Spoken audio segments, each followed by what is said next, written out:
ஏங்க, தனியா ஹோட்டல் போறது, தனியா தியேட்டர் போறது, தனியா ரூம்ல இருக்கிறது, தனியா ஊர் சுத்துறது, இதெல்லாம் சிலர் சாபம்னு நினைச்சிட்டு இருக்காங்க. உண்மையை சொல்ல போனா தனிமை தர அந்த போதை அளவே இல்லைங்க.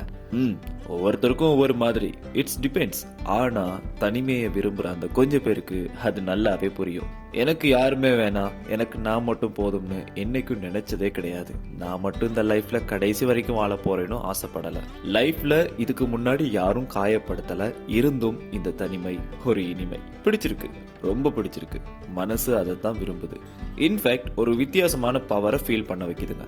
தனியா எதுனாலும் எங்கனாலும் எப்படினாலும் ரசிச்சு சிரிச்சு அழுது தனக்கே ஆறுதல் சொல்லி கடக்க ஒரு அழகான தனிமை. எல்லார்ட்டையும் பேசணும், பழகணும், ஆனாலும் தனியா இருக்கணும். கொஞ்சம் குழப்பமா இருக்குதுல்ல, அந்த குழப்பம் தெரிஞ்சா அதுதான் போதை. அந்த போதை தான் இந்த தனிமை.